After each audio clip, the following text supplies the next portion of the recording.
In this video, I'll be telling you 5 mistakes you might be making as a scholarship seeker or applicant that might be debarring you from getting a scholarship. And I hope that this video would encourage you to keep at it, to continue doing the work, to up your game, to consider a lot of options, to remain open-minded, and to not give up. You are welcome to my channel. On this channel, I talk about self-development, finance, and my lifestyle in general. If you're yet to subscribe to my channel, this would be a great time. Click on the subscription button. Also, be sure to share my videos to people that it will benefit, or make sure that you engage and give me a thumbs up if you enjoy watching my videos. Having said all of that, let's delve into today's video.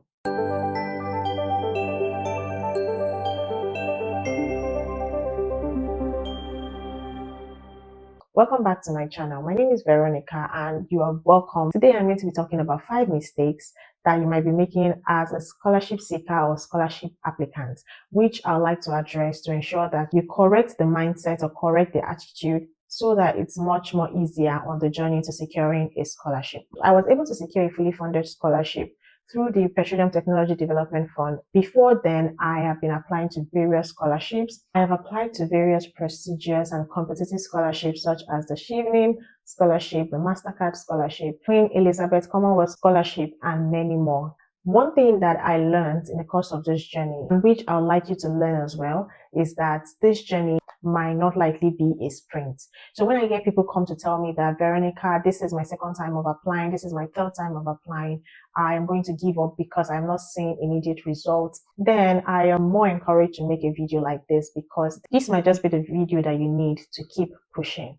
I also gave up severally in the course of the journey. I graduated from my BSc in September 2016, and I didn't expect to stay that long to secure a scholarship for my master's degree.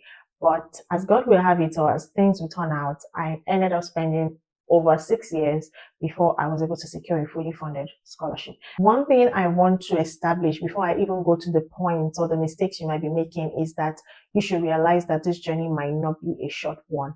The fact that some people got theirs after 1 year of graduating from the BSc or 2 years after doesn't mean that that would be the same case for you. And trust me, yours might even be earlier. But I want you to keep an open mind so that no matter how long it takes, you are committed to the journey.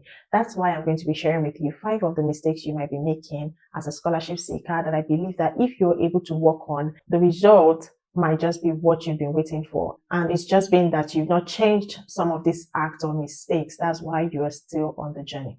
Now let's move into the mistakes. The very first one is putting yourself in a box. What I mean by this is that some applicants for scholarships have already decided the country they want to go to, the course they want to study, the types of scholarships they want to apply for, and they are bent on that. They put themselves in a box and they are not ready to widen their net. And that is one major mistake you might be making. While I was applying for scholarships, when I was applying for Chevening, I kept applying, and for 3 consecutive years, I wasn't able to scale through that process. But after I sat back, reevaluated myself, I decided to become open-minded to consider other scholarships. It was easier for me. Sometimes it might just be that you are not being open-minded. It might not necessarily have to be on the type of scholarship that you're applying for. It might be the schools you're applying to. It might be the countries you're applying to.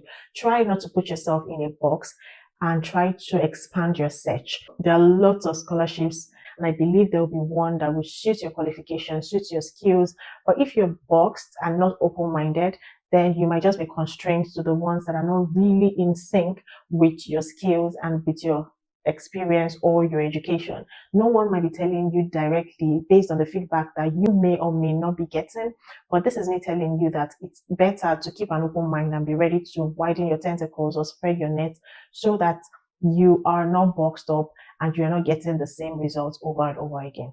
The second mistake I think you might be making would be that you are ignoring the smaller scholarships and focusing on the more competitive ones. Like I've said, if you're being boxed and you're saying that you only want to go to a particular country or go to a particular school or study a particular course, that might be one mistake on its own. But another mistake would be that even in the country where you want to go, even in the school where you want to go, have you considered other smaller scholarships that are less competitive and they have fewer people that are applying for them. This would increase your chance or your chances of getting or securing that scholarship. Talking about the more competitive ones, it doesn't mean that you can't get it, but just that it might take a longer time, given that there are more people with the same level of skills or even more, same level of experience or even more. Some people have so many publications, they have volunteering experiences. Some people are already equipped with the experience that they are competing with the same experience that you have. And so it's more difficult for the panel or for the scholarship body to make choices. And sometimes the chances you have will just have reduced and it's not just getting to you. But when you search for more scholarships, and this is where being open-minded comes in, it is easier to raise your chances. And this might just be one thing you might have to consider. The PTDF scholarship is not as competitive as other scholarships I've been applying for, like the Erasmus Mundus scholarship, the Achievement scholarship, the Queen Elizabeth Commonwealth scholarship. So it was much more easier for me to secure it because even though the competition was also high, but compared to the number of people that were applying to the bigger scholarships, it was easier to compete and it was easier to scale through. So you might want to cut out some names or some scholarships or some schools out of your list, not because you're looking down on yourself, but because you're being realistic and you're considering how competition can affect your chances. And that might just help you to secure a fully funded scholarship sooner than you think. Just very similar to the point of applying to less competitive scholarships or local scholarships will be the fact that you are applying to too few scholarships. Now you want to cut down your focus from the competitive scholarships, but the case might not even be that it's the competition that is affecting you. It might just be that you are focusing on just too few scholarships. So if you are applying to Achievement scholarship, is it only Achievement scholarship you're applying for? Why not combine other scholarships to increase your chances? In my last video, I encourage you to, even while waiting for your feedback, keep applying. One mistake you might be making might be that you're relying too much on a particular scholarship, and that is not very helpful because you really do not know the new criteria the body might bring in. Even when you do well in your interview, it might just be that there are so many other people that did better than you, and so you didn't meet the number that they need for that scholarship. These scholarships usually have numbers attached to them. We want 200 people. So even when 8,000 people apply, 5,000 out of those 8,000 did very well, but we want to cut it to 200. You see how that works? So that's like how many percent of the 5,000? What's the guarantee that you meet the number? So it's not like you didn't do well, but the number requirement did not just favor you. That's why you have to keep applying to more scholarships. So if you want to consider going local or going for less competitive scholarship, that is fine. But if you feel that the reason why you might not be getting a scholarship is because you're not applying enough, then this third point is for you. You have to now consider applying to more scholarships. And this will take me to my fourth point, and that would be not making enough research. If the mistake you're making is that you are not applying to less competitive scholarships, or you're putting in lesser applications that you should be putting in, then the mistake might be that you are not doing enough research. That means that you have to buckle down and start doing the work that you should be doing. Start searching for scholarships by joining groups or communities of people that are talking about scholarships. I've mentioned LinkedIn to be a major source of information for scholarships. YouTube is a good source of information for scholarships. Google is a great source of information for scholarships. Tailor your search to what you want and start applying. And this might just be the reason why you have not secured the scholarship that you want to secure.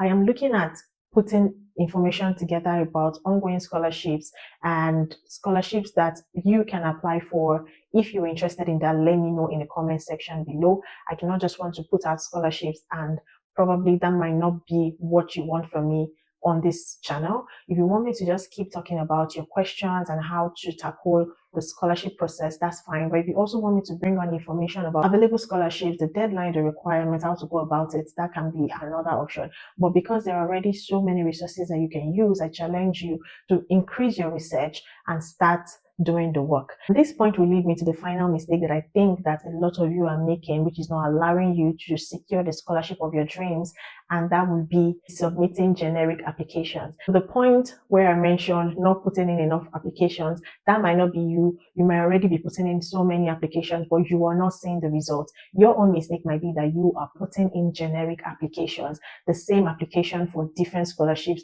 for different schools, for different countries. That will not work because each scholarship is different. each school is different. Even the courses you're studying is different. Even if it's the same course but a different school, even if it's the same course for a different country, even if it's the same course for a different scholarship, you still have to make personalized and specific research on how to make those applications. Look for YouTube videos that have already talked about how the application should be done. Look for previous scholars that can tell you how you can go about the application. It doesn't have to be directly. It might just be by following their story or shadowing their journey and using that to apply. So do not throw in generic applications. Do not use the same personal statements for two different scholarships. Do not use the same essays for two different scholarships or two different admission process. I know that some of you would be very unhappy to hear this because it means that you'll be doing more work. Yes, that's just going to be the case. I'm sorry to burst your bubble, but that might just be the mistake you're making. If you can decide here and now that you're going to start doing the work,